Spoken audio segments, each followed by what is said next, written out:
Hey everyone, it's Colleen.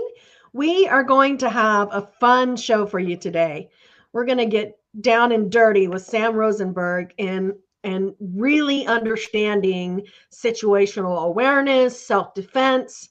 He's the author of a great book called Live Ready. Doesn't that apply to all of us, right? But he's the author, speaker, and internationally recognized expert on personal security, and he knows of which he speaks. He used to be a handle personal security for let's see. I mean, there was quite a few: Tom Cruise, Benjamin Netanyahu, and even Warren Buffett. But he had a little bit of a philosophical shift. So he's here today to share his philosophical shift. He's the author of Live Ready, A Guide to Protecting Yourself in an Uncertain World, The Traveler's Guide to Personal Security, and The Path of the Victor. And he's the inventor of the response pen. We're going to talk about that today, too. His perspectives on preventing and responding to violence is routinely sought by a lot of folks, news media, podcast influencers, nationally and even internationally. So, Sam, thank you so much for being on the show today. I appreciate it. My pleasure, Colleen. Thanks for having me. Well, we're going to get into some questions because have I got some questions for you? Okay. Because you've had this fascinating career trajectory. I mean, from a Marine Corps officer to protecting some of the highest profile figures in the world. I mean, Warren Buffett, Tom Cruise. Okay, yeah, Netanyahu too. Okay, but what was the biggest lesson you learned in the close protection world that the average person can apply to their own safety? I think that's a great question. And I'd like to just preface that by saying that, when you mentioned this philosophical shift that I had, to me, the idea here is it's good to have a lifeguard, but you should ultimately know how to swim. Mm-hmm. And, I had this little shift in thought process back in 2003, after working close protection for about 7 years, almost exclusively, really protecting people in organizations. And to me, I think it's critical that people understand in many ways the same skill sets and tools and mindset that we use to protect public figures so that you can protect yourself, your family, your organization, whatever it is. And to answer your question, what is the most important lesson learned? I think that really when most people think about self-defense or personal security, we have a tendency to almost exclusively focus on the physical elements. Physical elements of preparedness. Can you handle yourself if you're attacked? How do you use weapons or weapons appropriate for you? All of those kinds of physical dimensions. And in my teachings, when I talk to women very often, there's this ever-present concern, and it's not just women, but a lot of people in general. But most of the time, it's coming by that way, of this mentality where they look at me as a relatively big guy and they say, well, how am I supposed to protect myself against someone your size when I'm 130 pounds or whatever it is? The reality, though, is, and the biggest lesson is that really it's not about being a commando. What it really is about being able to think and make good decisions under pressure. And your ability to do that is a function, first and foremost, of preparedness. In the close protection world, we try never to go through a door that we already don't know what's on the other side.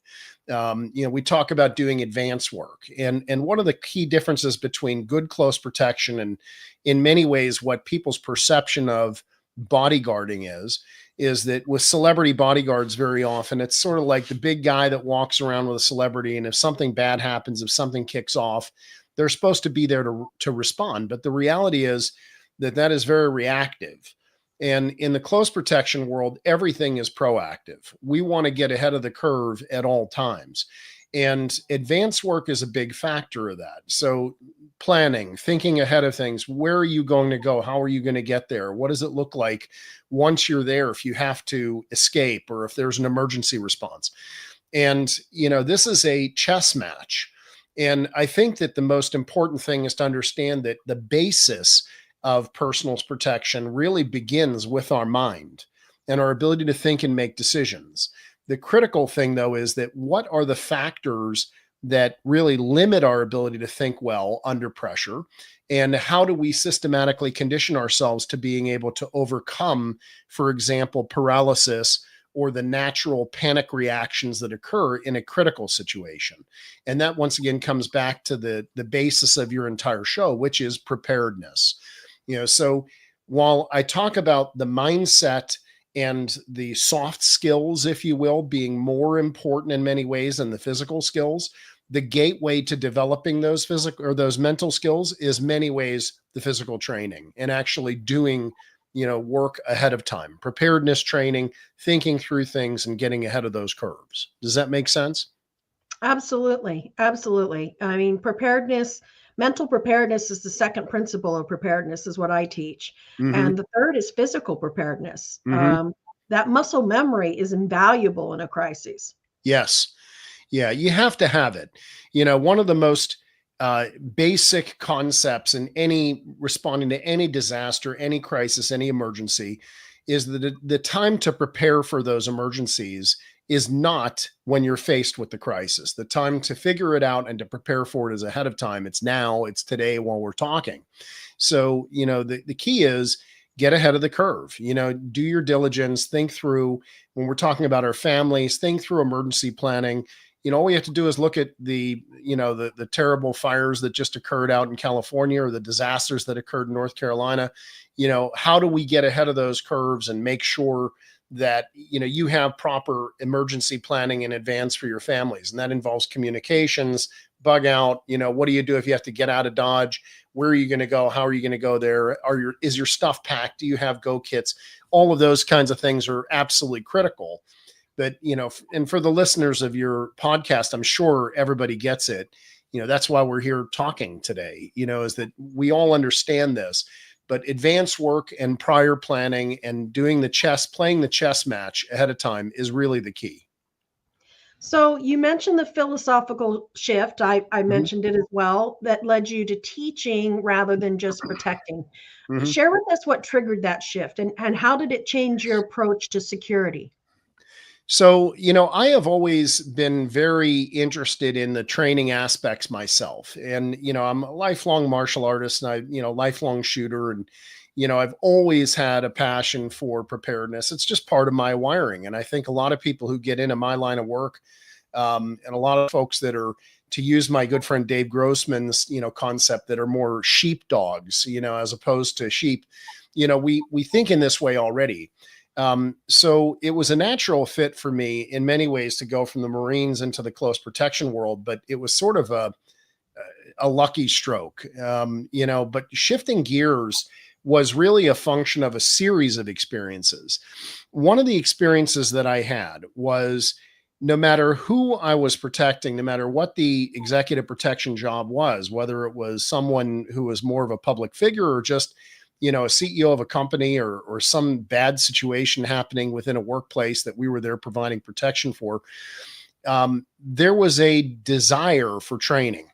And there was a desire for people to be able to take personal responsibility for their security. And there was a reality as well that no matter how good I did my job and no matter how well we protected people, we couldn't be there all the time. And in many cases, these jobs were temporary in nature. We were going to protect people for a period of time, get them through whatever difficulties they were dealing with, and then they were going to be on their own. So, I had this real understanding that personal security is ultimately an individual responsibility. And it was my desire as someone who's always enjoyed teaching to be able to really teach these skill sets. I also saw a distinct lack of good information out there. Now, this is going back to 2003. Back then, the UFC came out in the early 90s, and there was this kind of movement towards jiu-jitsu and movement towards, ultimate fighting and mixed martial arts, and that was great. We saw sort of a re-evolution of martial arts. But in many ways, there was very, very few practical approaches to how to deal with real personal security. Nobody was talking about critical incident response, such as active shooter response at that time. Nobody knew, what do I do really if I come face to face with a gun? Very few people were addressing things like, what if the guy's got a knife? What if there's more than one bad guy? How do I integrate across all of these domains and disciplines? It was just an extreme rarity. And what I saw was an opportunity, if you will, to pull together a lot of information that was just seemingly inaccessible or only available the way I had to learn it in little fragments and bits and pieces from multiple different sources, trying to coalesce it into a cohesive and practical approach. And I felt like I had a practical approach to teach.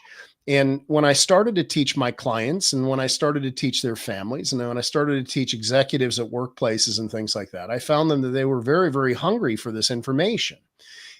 Children hungry for this information. And on top of that, I noticed something very interesting. And what it was some of the people that I was working with were ostensibly what I would, using the Abraham Maslow term, were really self-actualized people in every domain of their worlds objectively. They had conquered the business world. They had financial, extreme financial wealth very often. They lived in good neighborhoods. They were very well protected in general. They had safety and security, but they were coming to me and they stuck with training very often for a long period of time because I realized it was fulfilling a need that they had that was not really being fulfilled any other way. And what that is as a little philosopher myself and a student of philosophy, is I look at Abraham Maslow's pyramid, his hierarchy of human needs. And most people know about this from school, from the old idea of, food, clothing, and shelter being our subsistence needs that we must have before we can achieve anything else.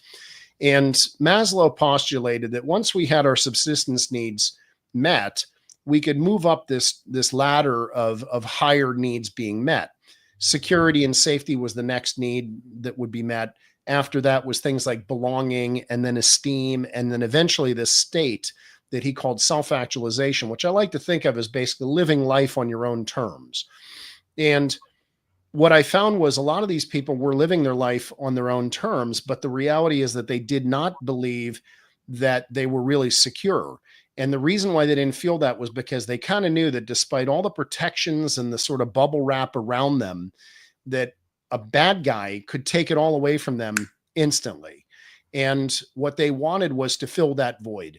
They wanted to know they could protect themselves and they could protect what matters most to them, like their family, on a more primal level.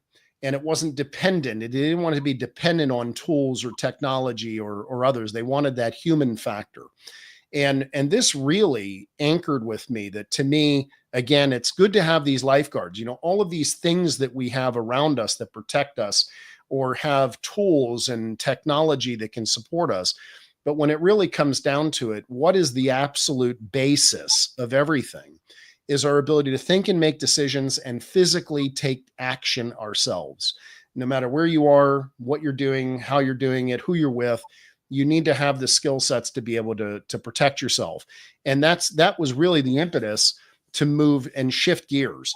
Now, the funny thing is, Killeen, I wanted to get into teaching almost exclusively, and, kind of came full circle. A few years later, I realized there really is still a need and demand a lot from a lot of my corporate clients that, hey, we still need security consults. We still need threat assessment. We still need vulnerability assessments on our physical sites.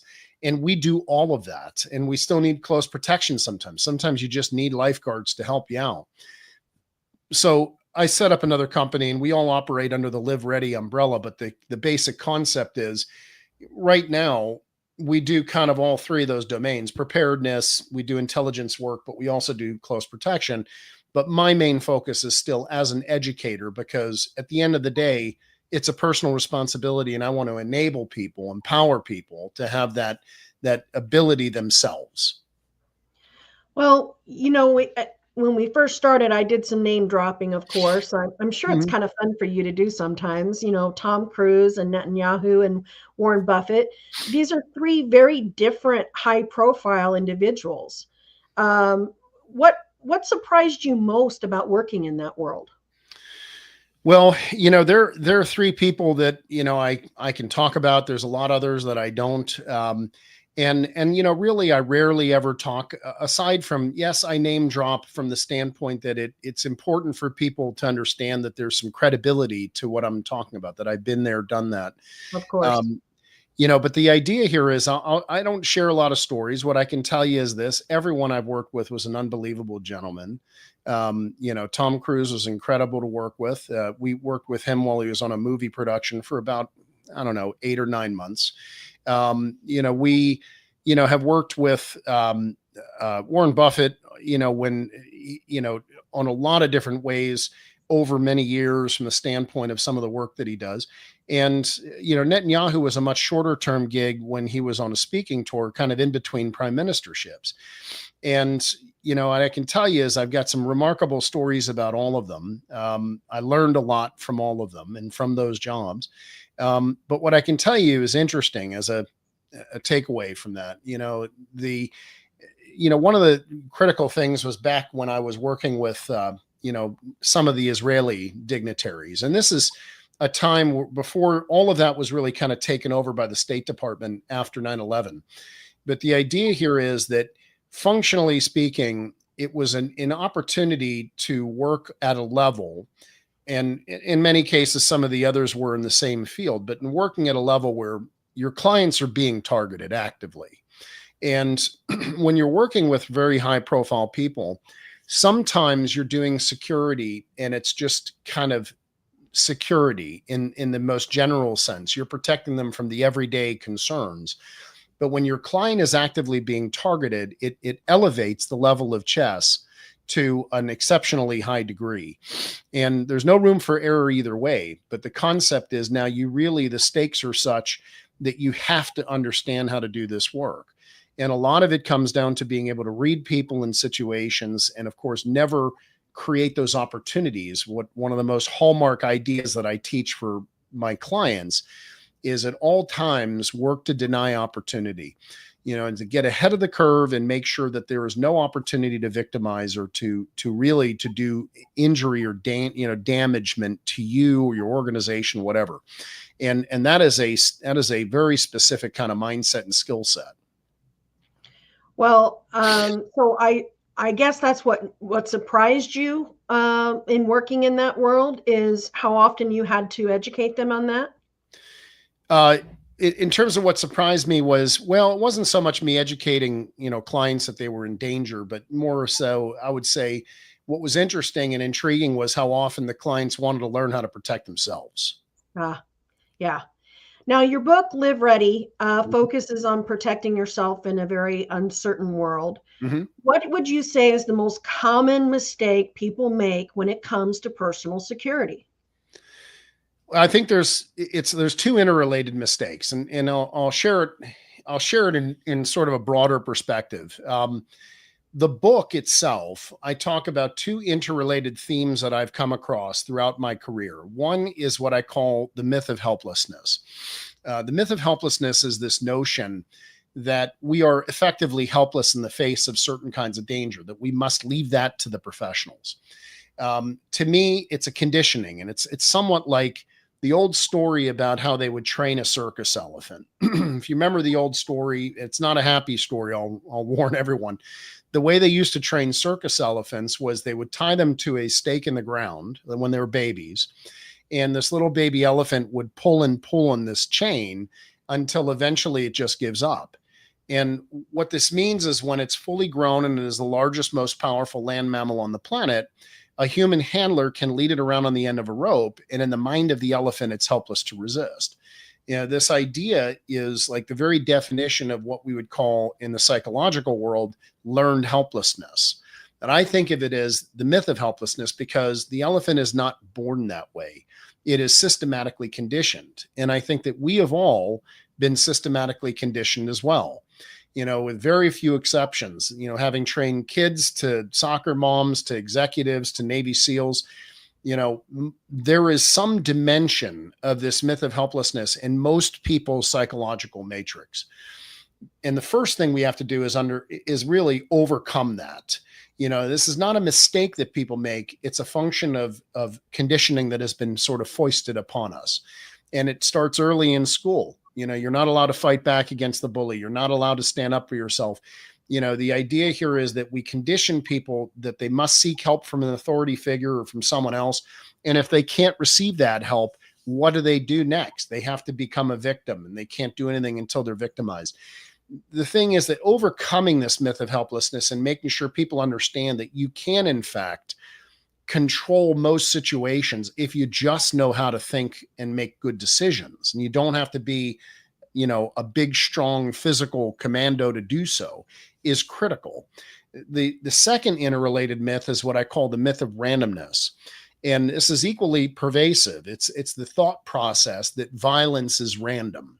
And we hear this all the time. We hear it in the news media calling violence random. We hear people using terms and colloquialisms like no one saw it coming or the guy just snapped. But the reality is that violence is never random. It is a process.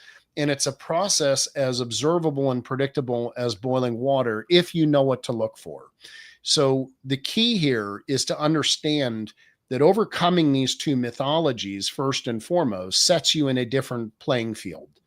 Now, when people have in fact accepted this and they say, hey, I want to live more ready, I want to live more prepared, and I'm going to do what I can, one of the mistakes I see people making very often is in the realm of situational awareness. As we talk about the root of self-defense, the root of personal security, and the ability to observe people and circumstances that I mentioned earlier in the close protection world, ultimately it comes down to this idea of situational awareness. And, but most people I talk to say things like, well, Sam, I pay attention to my environment. I'm always aware. But paying attention is just the prerequisite. You actually have to know more. You got to know what to look for specifically and when to look so you're not burning yourself out all the time. And you got to know how to look. And beyond that, what you really have to understand is, a basic strategy of when you're switched on and when you're looking for danger. You got to know specifically when, in fact, am I maybe being targeted, and then how do I manage that? So, it's this sort of pre-violence stage that I think is the missing link, and it's the soft skills that is the missing link that most people don't know. I can teach people how to protect themselves physically, fairly efficiently, I would say extremely efficiently and fairly easily. And I can teach people how to disarm firearms and deal with knife defense and deal with physical assaults relatively easily and relatively efficiently in terms of time, and get them where they need to go in short order. The critical thing, though, is the real skill set is being able to recognize the danger early, know specifically when you are being targeted, and know how to disrupt that pattern in its tracks before it actually becomes a physical issue. And a lot of the situational awareness, to be very specific with my concern over this, is that people who say I'm just paying attention, what they're really looking for are like the bad guy jumping out of the bushes with a ski mask. But most people are more vulnerable or more likely to be targeted by someone who uses charm and persuasion than someone who uses brute force. And being able to recognize persuasion-oriented predators who would use social skills to be able to manipulate conditions that could then create the opportunity for victimization is an extraordinarily rare and powerful skill to have. And I spent a lot of time teaching, for example, young kids, teenage girls going to college. It's an absolutely vital skill. Once I've taught this to business executives, they look at things very differently, and they see people, they see potential employees, business negotiations very, very differently. So, the idea here is that these skill sets of understanding real situational awareness, how to read people, read circumstances, and do it accurately and objectively, and see what's really there, and to understand that intentionality of it, that changes the game for people on so many levels. It's not just a physical self-defense skill set. It's a life skill set. And that's part of what I talk about in Live Ready. Well, that's interesting. You're definitely selling books here, because there's so many things that you're talking about that I'm like, oh, I hope he covers that in his book. Oh, definitely. In depth. Yeah. Wonderful. You've trained everyone from families to Navy SEALs, as you referenced earlier. What's the one skill or mindset shift that has the biggest impact on someone's ability to stay safe? I genuinely think what it is confidence. And, confidence it's an interesting subject, right? How do you build confidence? It's a question. It's not And only protection, but it's sexy too. I just want to add that yeah, in there. oh, Confidence is sexy. absolutely. It's magnetic, isn't it? And, the idea here is that, how do you build confidence? I've started to write a series of blog posts on this because it's just something that I've been thinking about and something I've dealt with for many, many years, for decades now. And, it's not so much the absence of fear or being able to manage fear. That's a different aspect of this.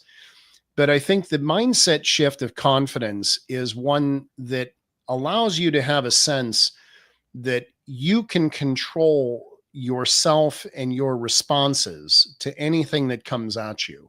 If we go back to sort of a foundational principle of life, that it's not what happens to us, it's about, how we handle it, right? It's about how we choose to respond. And when we think about the things that we can control in our lives, we can't control what other people think and do. We can influence it. We can't always control whether or not we're going to be targeted. We can influence it. We can't control necessarily whether we're going to be physically capable of defending ourselves. I mean, we can influence that to a degree by preparedness and the right tools and skills and things like that.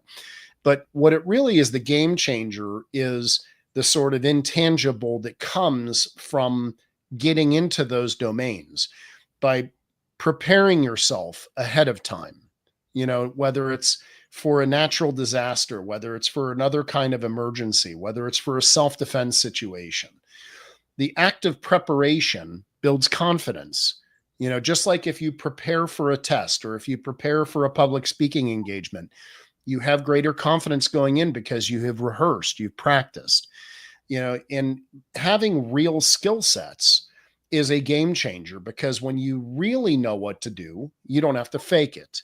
One of the misconceptions that I think people have in terms of just the world of personal security is this stuff that they talk about. If you just walk with confidence and look like you know where you're going and walk with purpose, take big strides and all this kind of stuff, that bad guys will leave you alone. I actually believe that in many ways, bad guys are exceptionally good at reading people. And they make, just as we have to become good at reading potential danger, we have to also recognize that there are bad guys who make their living literally by reading people and being able to assess who is going to make a good soft target. So how do you avoid looking like a soft target or in fact being a soft target? Well, the only real way to do it is to actually be a hard target. When you're actually a hard target, you give off those vibes and it's unconscious and it's energetic. And, people simply don't see you as an easy target, right, anymore. And it's not something that has to be faked. It's not something that has to be, achieved through, bluster, right?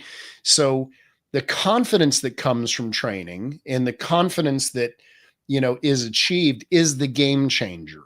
And that's why I always encourage people, and I do this very loud and very often in my book, train, do the preparedness, do your work ahead of time, make it a part of your life. And you don't have to become a commando or a ninja. The key is that you have to train, though.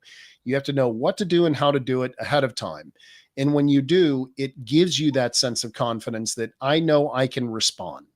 One of the big challenges that most people have, I think, in general, dealing with conflict is that they're reacting. They're not actually responding. And there's a big difference in those two words. When I react to something, it's impulsive. When I'm responding, it's more thoughtful. There's an old saying that, it's a military maxim. Everybody's heard it, for the most part, but it actually goes back 2,500 years to a Greek warrior poet named Archilochus. And it says, we don't rise to the occasion, we fall to the level of our training.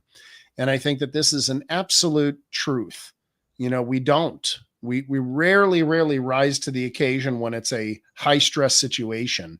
What we do is we fall to the level of our training and preparedness. And if we have that preparedness already in place and we have that level of confidence, we can adapt, we can make decisions. The other military maxim that's very true is that no plan survives contact. So the idea here is that you go in a battle and you realize, oh, we planned this, but the bad guy's over here. Things are different than we anticipated. Your ability to adapt to rapidly changing situations is a function of that planning and preparedness in advance, which kind of comes back to the very first thing we talked about. Is my biggest takeaway from close protection is advance work, right? Do your homework in advance, do your preparation, listening to podcasts like this, immersing yourself in it. You don't have to become an expert the way you are or I am, but people need to take responsibility for this.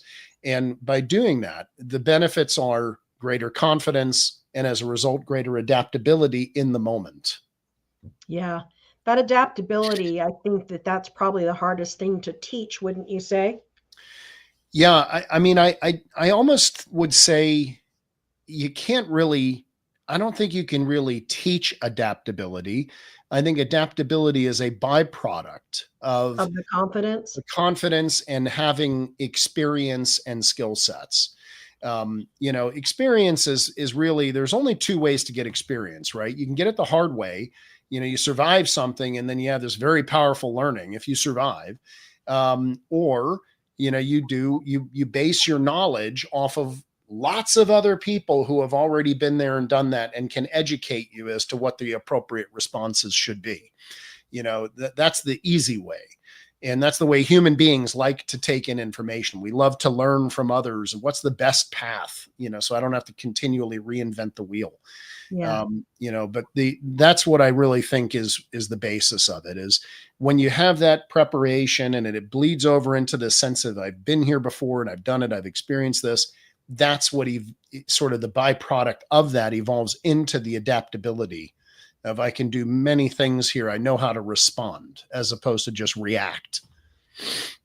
A lot of people assume that dangerous situations happen to other people.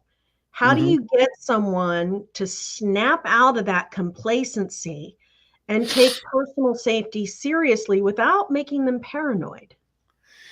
Good question. So, I think that, and the goal of training and the goal of a podcast like this, the goal of a book like Live Ready, the goal is not to make people paranoid. The goal is to build confidence in oneself and one's abilities.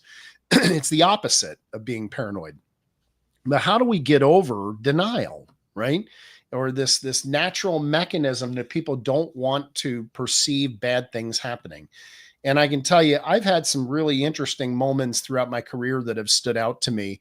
And some of them are like people saying to me, I just practice thinking good thoughts and nothing bad will ever happen to me, as if the law of attraction, is if all I ever do is put out positive vibes, only positive stuff's going to come to me.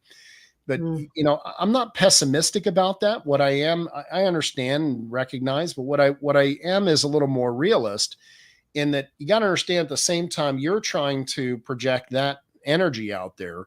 There are bad guys who are looking for people exactly like you. All right.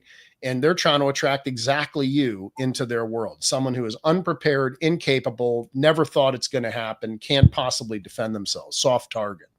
So the idea here is, from a standpoint of overcoming that mindset, that denial, I do it myself. And in my book, I do it somewhat analytically.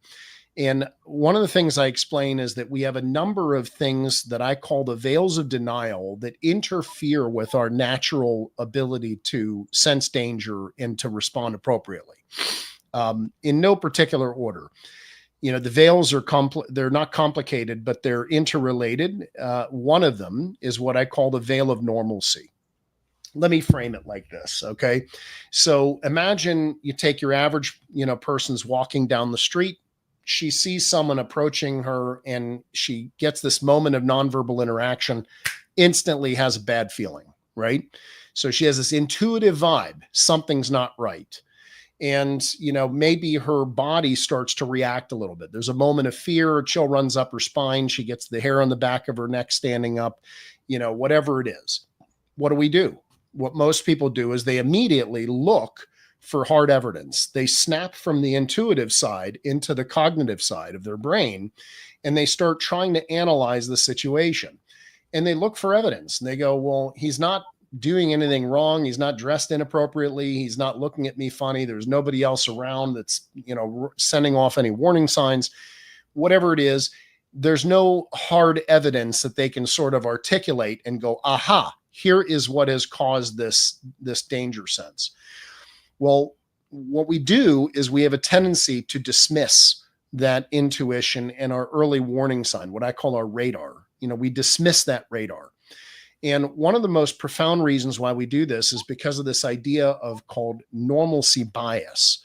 See, normalcy bias is all of us have it. It's our brain's natural desire for things to be normal, right? When things get too far out of whack and too far out of normal, such as the idea that someone might try to victimize you, what people have a tendency to do is it's very destructive to our thought process. It makes us extremely uncomfortable, makes us, feel fear. And what our brain has a tendency to do is to look for all of the evidence that things are probably just normal. Everything's actually normal, even when there's lots of evidence to the direct contrary. So we play a mental game with ourselves where we actually start looking for the evidence of normalcy as opposed to the evidence really of what caused this. Okay. And very often, as I mentioned before, people don't know what to look for. So they don't know how to recognize the early warning indicators cognitively that someone may be targeting them. And since they don't know what to look for, it skims past their cognitive faculties. So my first thing is, as a mistake that people make that you can overcome, or, that people can sort of try to rewire, is be aware of normalcy bias. Anytime your brain says it's probably nothing, be careful, right? Be careful. The reason why we all have that as a hardwired faculty is not just from the natural standpoint of we don't want things to be abnormal for our psychology, but we've all experienced this moment, right? We've all been here. We've experienced the creepy guy, and it turned out to be nothing. So we've almost been cognitively reinforced that it probably is nothing. So we roll the dice in that way. The other factors that get in the way are things like the social veil, right? I don't want to treat anybody rudely. I don't want to judge a book by its cover, right? Or we see someone and we go, but I don't want to profile people. So we actually put a socially conditioned veil in front of us that inhibits seeing what's actually there. We also get into more sort of subtle dynamics, what I call the veil of reciprocity. Veil of reciprocity is where this mistaken belief that if I am just polite or kind to someone, that they will reciprocate. That does not mean that you shouldn't be kind or shouldn't be polite. What it means is you cannot assume that it's going to be reciprocal. There's plenty of people out there who look at kindness as weakness, and that's exactly what they're looking for. There's a lot of these different dynamics that come into play. These are just a few of them, of mental hangups that we have through social conditioning, through the myth of helplessness and the myth of randomness that have been embedded into us, into our psychology, in such a way that when we see things, we're not typically seeing them for what they are. We're seeing them the way we want them to be. Okay. And that gets us into trouble. So, when I'm talking about the situational awareness going beyond just paying attention, yes, you've got to get out of your phone. You can't be down here texting, and unaware. You have to actually allow your senses to do their job. But when you're seeing things, being able to condition your mind to be able to see what's really there is important, because we don't see with our eyes, we see with our mind. And we have to recognize how to train our mind to see what's actually there. And again, that's just a summary. I mean, we go deep into this in one of the chapters in Live Ready, being able to see what's really there and articulate it accurately. Well, that's great. We've had quite the master class in the psyche of preparedness.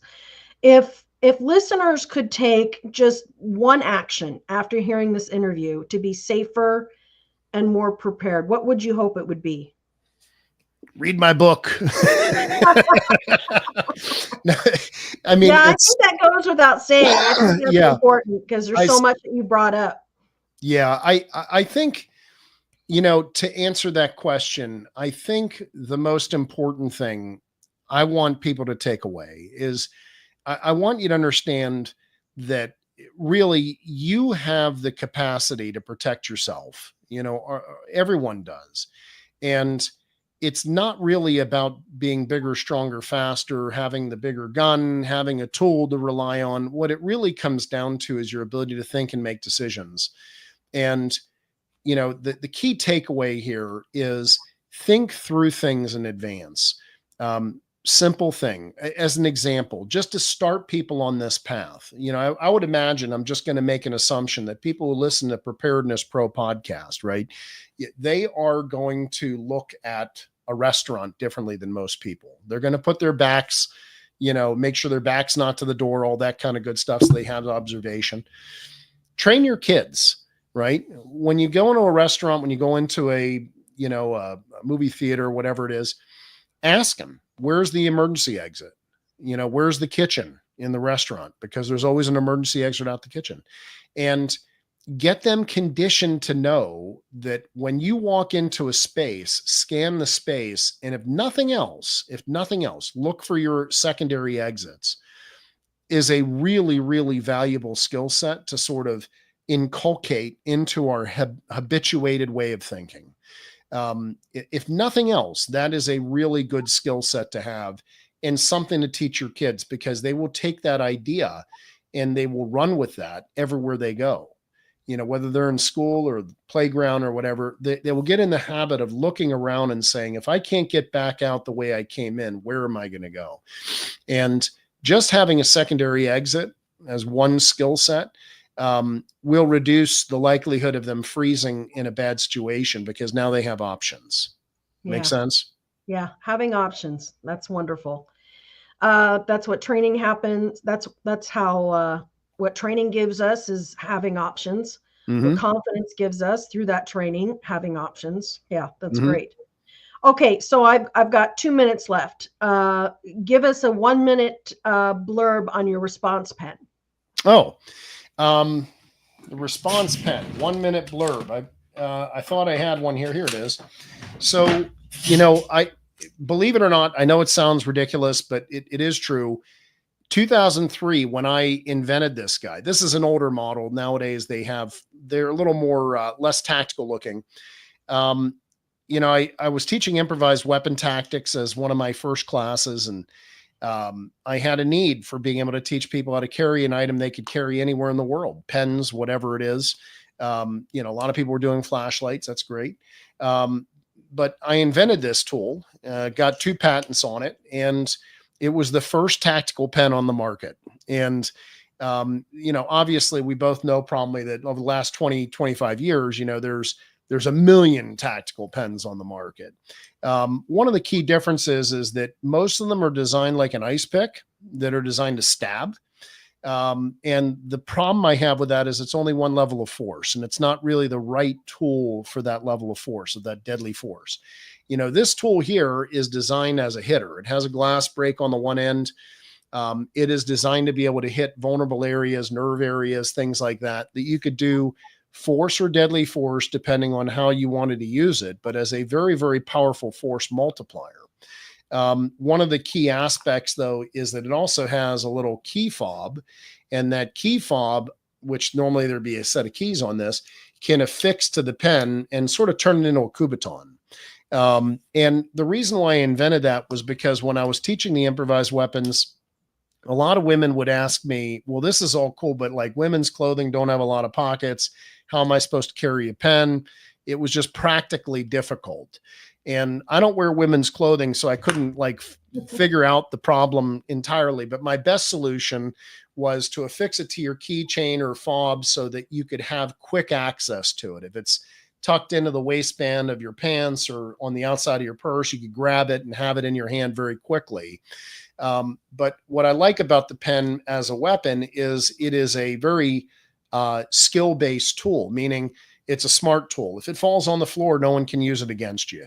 You got to know how to use it and how to strike with it. And it can travel with you anywhere in the world. You know, whether you're on an airplane or you're going to overseas to foreign countries, whatever it is, you can always be armed. And that goes back to that idea that when you're prepared and you know you're armed, even if it's just a pen, if you know how to use that and have a massive force multiplier in your hand that you can easily incapacitate people with, functionally speaking, you're not giving off easy target vibes. So just that one tool, that one concept indoctrinated into your life is a game changer in many ways. And of course, it applies to anything. Once you know how to use the response pen, you can put anything in your hand and use it as an improvised weapon, because the knowledge of where you're trying to hit, how you use it is there. And, you know, for higher level training, you know, this can be used as a control tool.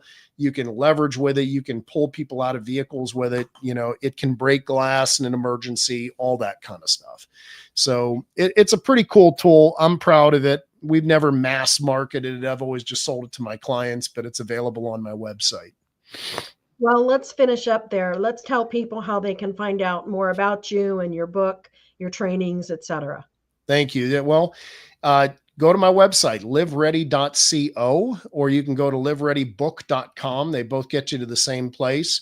You can see all about me and my company. We do seminars around the country. We do training in Pittsburgh, where I'm from. That's where my studio is. I work with workplaces and individuals. You know, we have an online training program that's going to be coming out very, very soon. I'm talking in the next maybe 4 to 6 weeks. It's going to be rolling out. Over a year in development. And it is a very comprehensive online curriculum of not only everything that I teach in terms of the soft skills, but a lot of the physical skill sets too.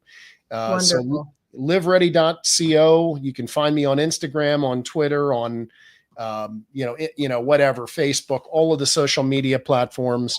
Liveready Co is the same, the same thing on my handle on all of those. So Wonderful. I look forward to engaging with more people. Well, Sam, it's been a pleasure having you on the show today. Thank you so much for your vast amount of knowledge that you were willing to share with us. Everybody go check out liveready.co. And thank you again, Sam. I appreciate you. Thank you, Kelleen. It was a pleasure.